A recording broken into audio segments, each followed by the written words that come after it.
Hey everybody, it is dark, so sorry about that. I have the lights on in here to try to help. Wanted to kill two birds with one stone, so to speak. And I'm on my way home from the urgent care or intensive care units where Jessica is back after her MRI. You probably read about it from Joe. Joe was there when the Dr. Yee called me when I got home. We were under the impression by our nurse, bless her soul, she's a great nurse.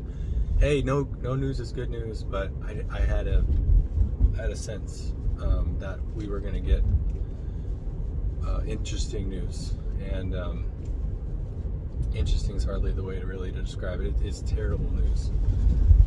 Jessica, to put it simply, Joe put it more of the details in that chat or that post, but her blood infection it's raging, and that was unknown even to Dr. Yee during the operation. He did say the infection looked worse when he went in than it did in the MRI, but that could have just been the imaging versus real life. Oh, almost just hit a already hit possum. I dodged it though.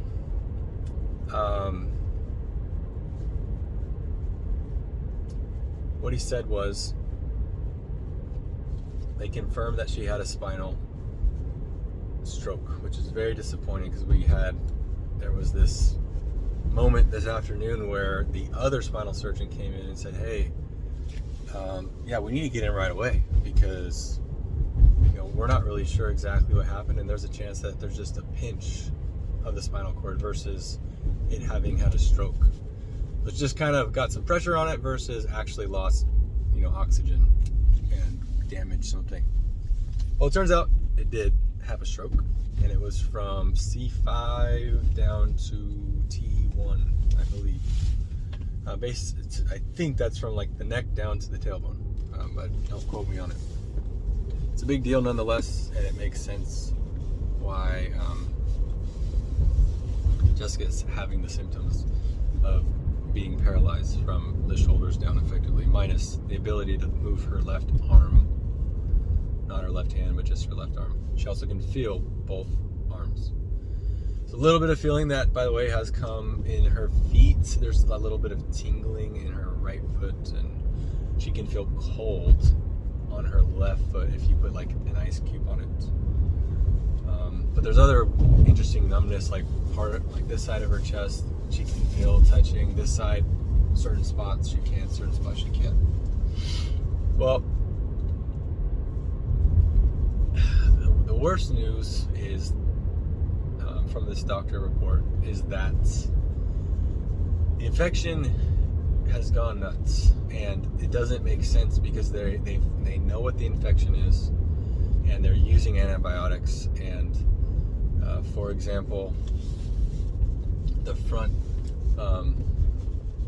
abscess, which is like it's flesh, maybe neck muscle and maybe tendons, different things, that's infected. That's the biggest piece on the MRI that I saw on day one, but he says it's 2 to 3 times larger now, and that's not something that they can like go cut out, or it needs to heal through antibiotics. The other thing is I might have already said this, but the epidural abscess, that's the other big deal here. And then there's the bone itself, but we didn't even really talk about that this time. The epidural abscess was a few millimeters wide in like the thickest points. I think he said a few millimeters, and now it's about twice that size. Whatever that size was, it's about twice that size. And that's a big deal because it puts pressure on her spinal cord and all this stuff. So the doctor didn't want to per se, but he said, here's the options. She could get it's called like a latex something, starts with L. I have a picture of the surgical form. But basically what they do is they it's one of the things they talked about earlier on, going in the back, but from C2 to C5, which is a pretty critical part of your spine. They would cut open the back of the spine to give room to the spinal cord, so that the abscess on the other side of the epidural abscess on the other side of it could push on it safely, maybe, right? I asked a lot of questions. Hey, what's the likelihood of this being a successful? Like, well, we don't know. It could push somewhere else too. The spine, I think he said the spine is swollen all the way down, like the spinal column, at least at some level, is swollen. Definitely where the stroke happened, down. So I said, okay, doc, we do this thing, which is a permanent loss of motion in the neck, like 30 degrees or something. I don't know if that's on each side. That probably is on each side. I think it was 30 combined. That's what he said. Because he said most of your swivel comes from the C1 to C2 area, and that wouldn't be infused. But I said, okay, great, you do that. What about the infection? And he said, yeah, that's the thing. This would not address the infection. And I told him, I said, it's interesting because Jessica told me after the surgery, she said, babe, I had the same pain in the same spot that I had before the surgery. And man, right away I just thought, that doesn't seem right. And I mean, she's also paralyzed, so that was kind of more what we were probably processing. Not the fact that her neck hurt, but why do your body parts not work anymore? And she said, he just said, yeah, the antibiotics. But I said, but doc, the antibiotics have been going for a while and they seem to not be working. And he said, yeah, it does seem that way. And I said, oh, did they ever get down to the final organism? It's not MRSA, it's MSSA or something like that. It's very similar. It's like a cousin to MRSA, he said. And they have been for, I think, about as long as she's been on IV, addressing that guy. And that guy is wreaking damage. So the epidural abscess is much more. It's double the width, and I think he said it went up or down the spine some as well. Originally it was C2 to C7, so I think maybe it's a little bit different. They're not concerned below C5 though, because that's where the stroke happened. And then there's the abscess on the throat, which is the most concerning to me. And when I poked and prodded more, it was concerning to him too, because yeah, you can't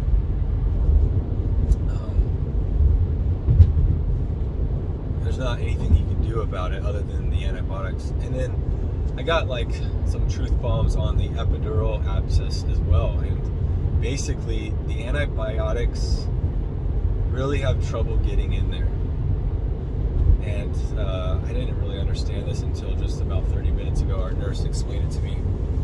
Maybe it was 2 hours ago, but she said, yeah, this is one of those things in the medical field that is, it's a very difficult thing. A lot of cancer patients, they'll get an infection in that area, and it's very hard to treat. It's like one of those areas we need breakthrough in still in the medical community. Anyway,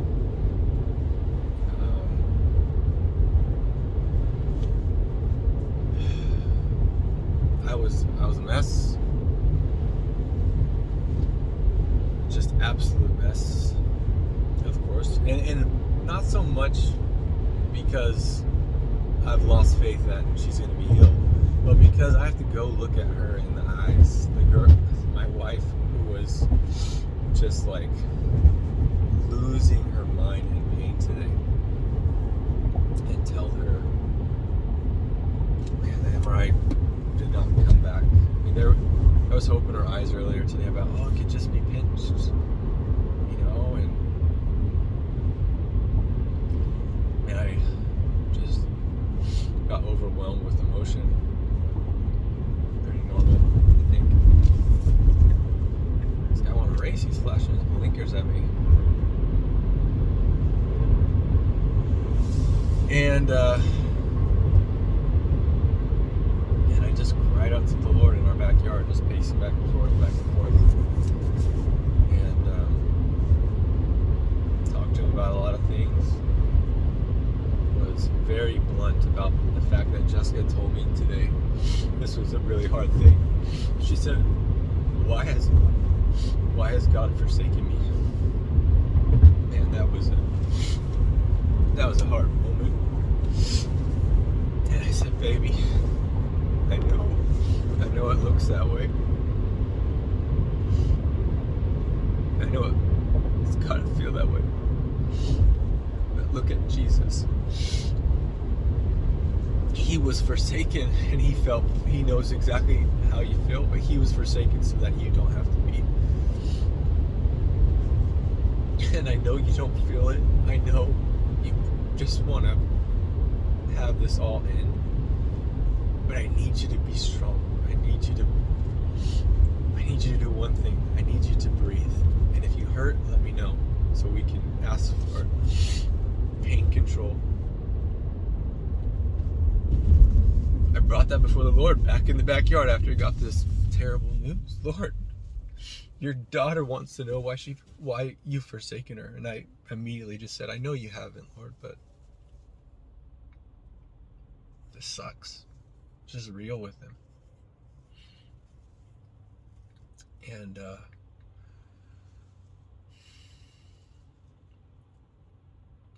I went into a time of worship. Prayed in the Spirit a bit. I asked for wisdom of what to do. Do I tell the doctor to move forward? There was 2 procedures, so do I do one or the other? Do we do both? It looks like actually we'd have to do one tonight because of limitations, and then they would have to do the infusion, which would kind of like be the right way they'd want to do it the first time, but they'd have to tag on that piece in days or something. So she's going to go through 2 major surgeries back to back after the surgery she had 2 days ago.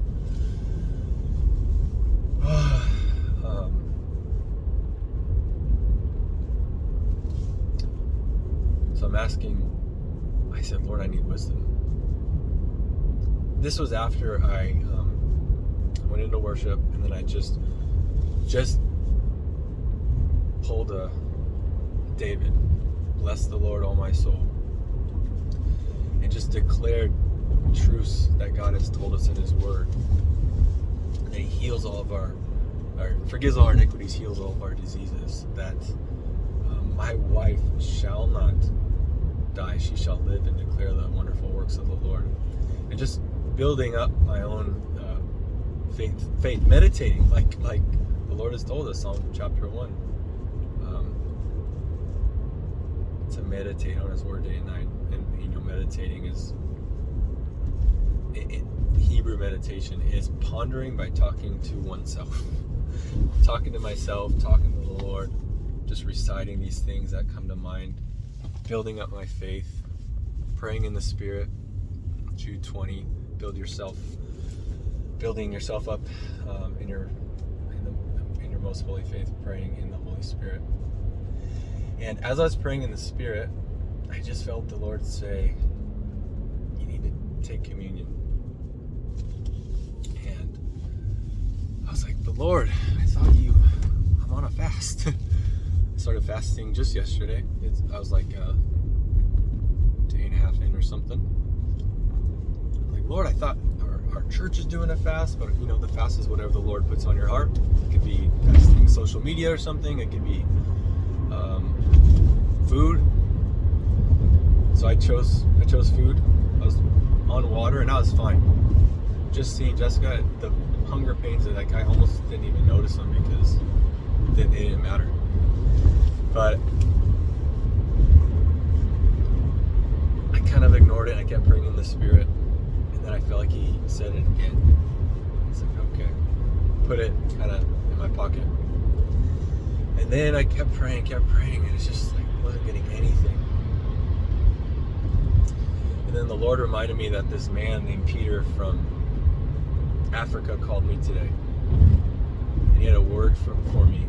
However, that word came in just after we found out this MRI information and the potential for the nerve just being pinched, the spinal cord just being pinched maybe, and not really a stroke. And so when he's talking to me, one, he has a very thick African accent, but two, my mind was a little bit on the things I had just heard as well, so I was a little bit split. But there was some nuggets in there for sure, and they just resonated with my spirit. I felt like, okay, this is from the Lord. This isn't just a coincidence, like some random person calling. This was a man of God, just the way that he spoke the word of God with authority, and in love, and in just confidence in God's heart for us. He said some things that I could go into another time, but man, they hit at the right time. And as I was praying in the Spirit, I thought about it, and it's like the Lord was bringing that up, and I was like, yeah, I only really understood half of it. And then he's like, yeah, but you have it recorded on your phone. And sure, that gentleman said, record this. You're going to want to have this for the future to look back on and remember what the Lord did. So I listened to it. Joe and Cody were next to me. They heard a lot of the call, or at least Joe did. But Joe and Cody sat next to me. I asked them to. I just said, guys, I just need some of my closest dudes by me. And I said, I need you to listen to and tell me if the Lord's saying anything to you. So we did. It was like a 20-minute call, so the recording we listened to was that long. Before we started, I got my Bible, a notepad, and I just started jotting everything down, something I didn't get to do on the call earlier, because I didn't have those things in the room at the time. And I came up with some items that I felt strongly I needed to bring up to Jessica, or speak over Jessica, or pray over Jessica when I got to her. And long story short, there's a lot of details. We'll add this in sometime in the future, I'm sure, when this all gets pieced together.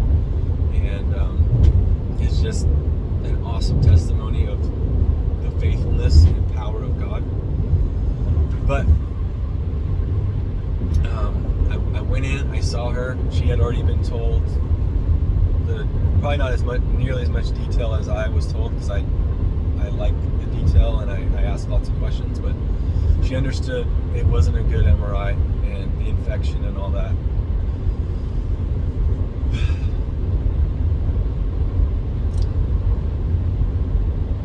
But she said, but we're going into surgery soon. I said, we could. That's going to be up to you. And I had felt like there was a decision on that already, and I jotted it down in the notebook. But I knew I wanted her to make the call. And I said, did he explain to you really what it's all about? She gave me a look. Mostly she doesn't talk. She'll say a word per breath, and it requires a lot of energy for her, and it's kind of like a whisper. She can't really use her vocal cords very well. And I explained it to her, and I think there was some stuff she didn't realize, especially that this surgery it's to try to prevent another spinal stroke, perhaps a little higher, which could be serious. It could, the next thing up could be the lungs, so now she'd have to be on life support basically, or a respirator for the lungs or whatever. But he even told me just doing the procedure, because of the state that she's in, is a very risky procedure, which could, very risky procedure. I shared these things with her, and I asked her, would you like me to explain? And she said yes. I'm not just dumping all of this terrible information on her willy-nilly. I said, babe, I have some things to share with you. The Lord has spoken things to me that have accumulated. The dots have connected, and here, I'd like to share with you. And she said, she nodded. Okay. So I read this. I left my Bible in there face up to this passage because I don't know. Just as I was leaving, I thought that would be cool. Ezekiel 16:6. Go check it out. Just read that verse and think how it might apply to Jessica. But because the core of what she's going through, it stems from this infection in her blood, right? And that verse was part of the word that African gentleman brought to me. He also brought 1 Peter 5:10.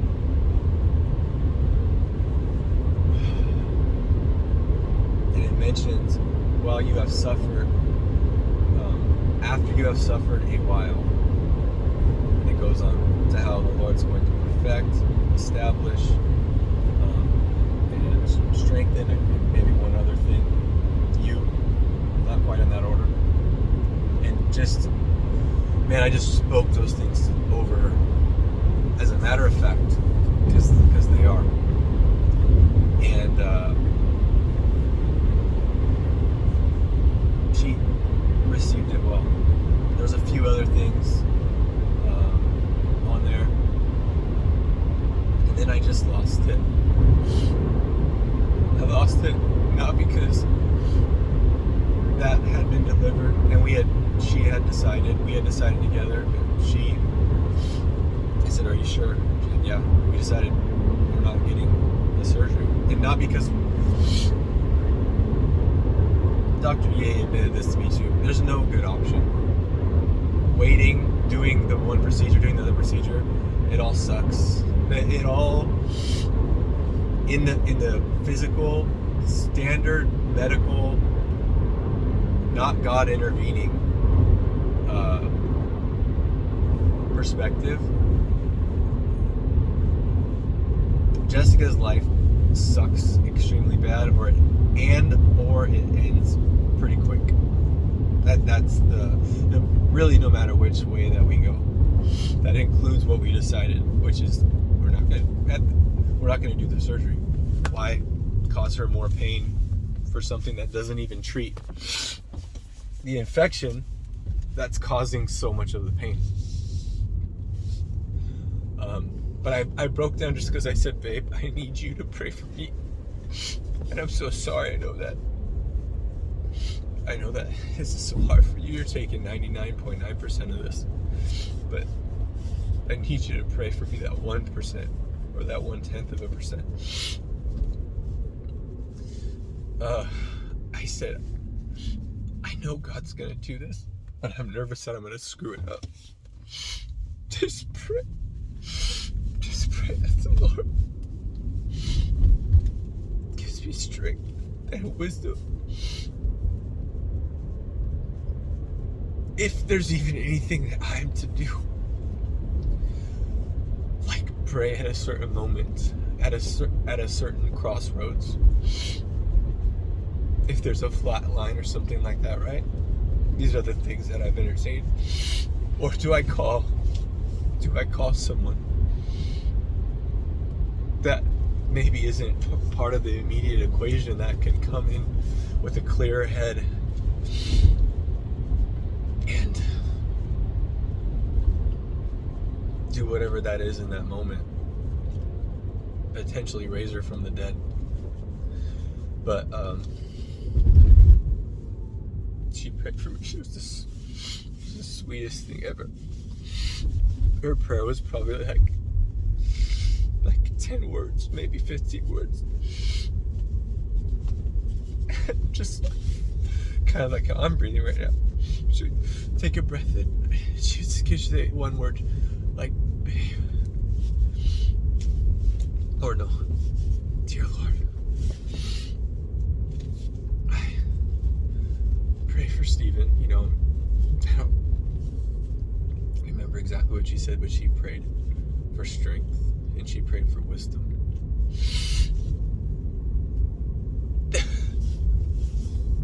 And she said, after she said amen, she said, babe, you have been wonderful. I just lost it more because I wasn't sure what she said. So I kind of asked her, and then I was like, oh, wonderful. And I said, babe, thank you for praying for me. And you know what? Fairly quickly, it was back time to stand in the gap. And there's a few more things. I just got to my house. There's a few more things that I needed to do. I actually still have a little bit of homework. But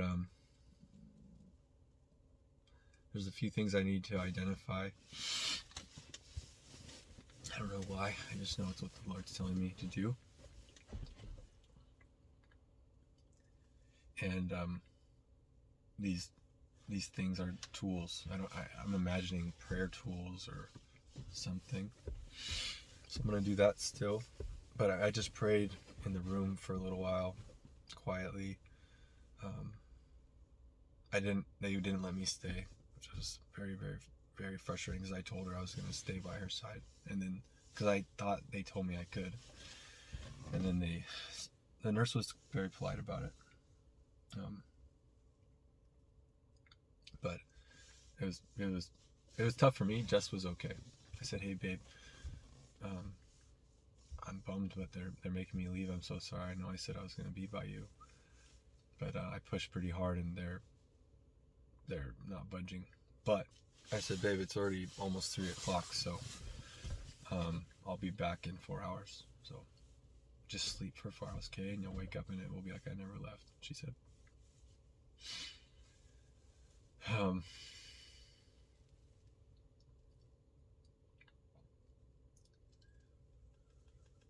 So grabbed my stuff. I thought I was spending the night, so I brought her little stuffed animal that Zariah, Asher, and Levi picked out with me via a phone FaceTime type call.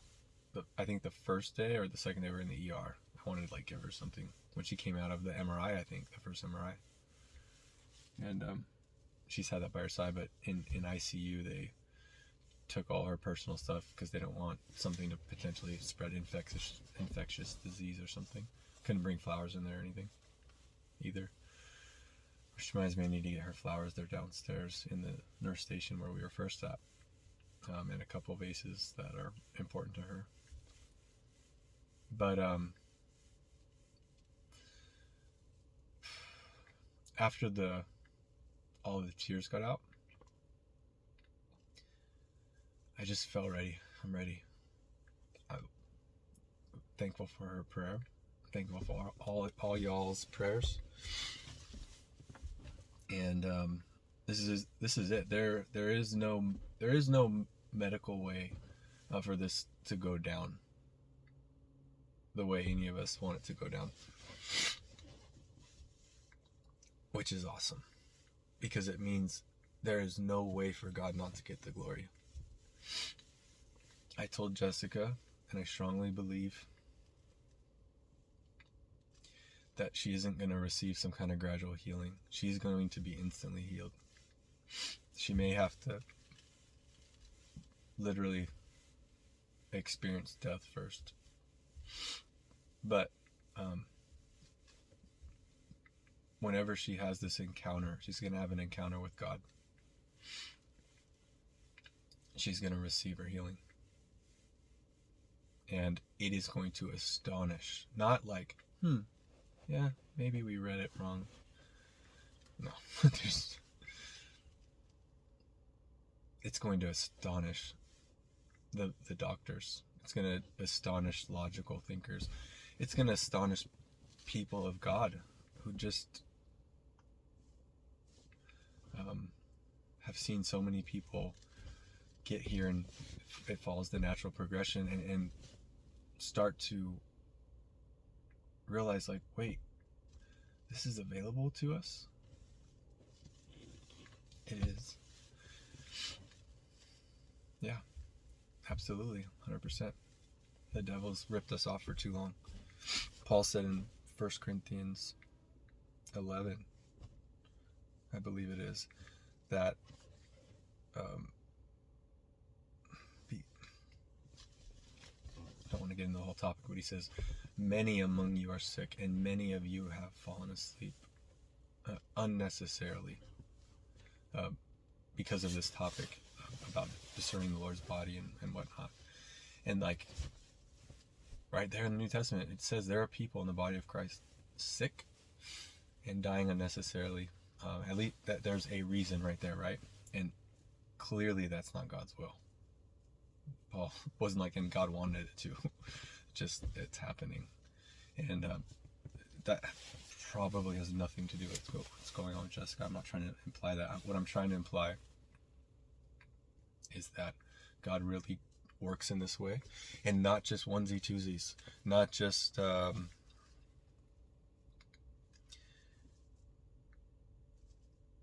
remember the man that said, Lord, if you're willing, you can make me clean. Most Christians believe God can, but they don't know that God will. But my Bible says Jesus Christ is the same yesterday, today, and forever. And if he healed that man who said, Lord, if you're willing, you can make me clean, then he'll heal me too. He'll heal my wife. But man, it's a complicated battle. There's a real spiritual realm. There's real demons. There's a real devil who comes to kill, steal, and destroy. And man, he takes people out. Awesome, godly people. And that's why I'm contending for my wife, because it's not gonna be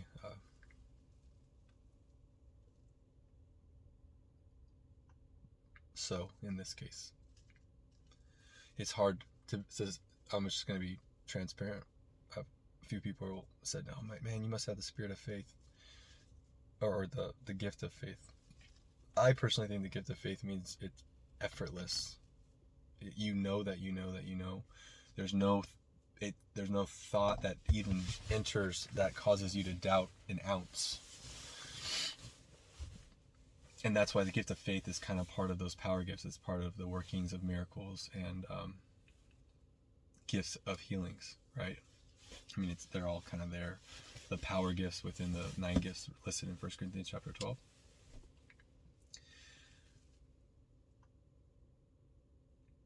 Anyway, I am applying normal, not as the Holy Spirit wills, a outpouring of unexplainable power through faith, where you could be walking down the street and all of a sudden God fills you with that, and you know that man in the wheelchair right there that you've never met before, you're supposed to go up and pull him out. I think that would be maybe an example of it, but obviously there's opinions on this and they differ a bit. I'm operating on regular faith, if I could put it that way.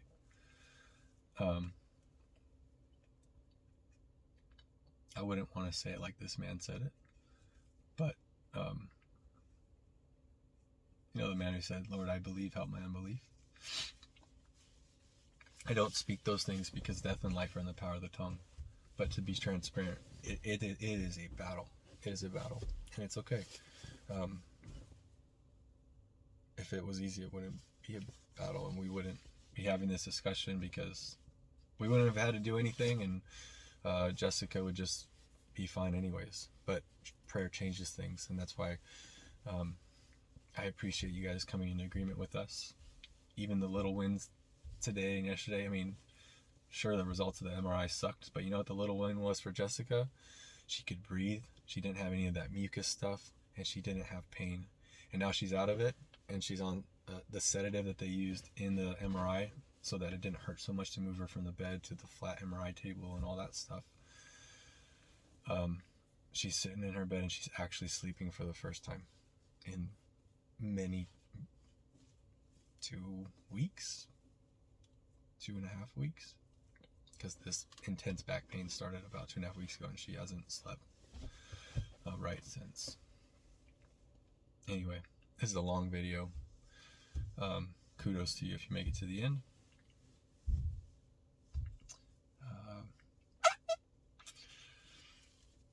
I'm gonna go sleep for a couple hours, head back to Jessica, and step back in that gap. And thank you guys for your prayers. Be in agreement with me. Be in agreement with Jessica for wisdom and strength for me. And whatever else the Lord puts on your heart as you pray, I will gladly receive it. For Jessica, that she would not experience any pain, any more pain, that she could just stay in this restful state that she's in.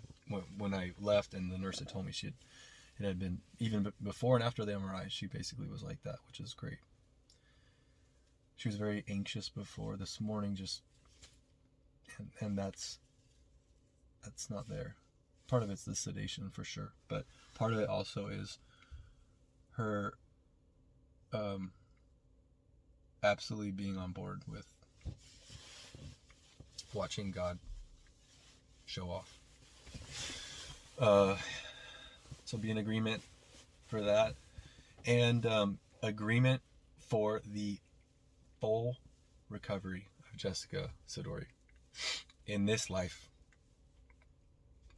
Okay, go check out that Ezekiel 16:6 verse. Maybe incorporate that into your prayer for Jessica. I'm gonna be doing that, and I also will be incorporating 1 Peter 5:10.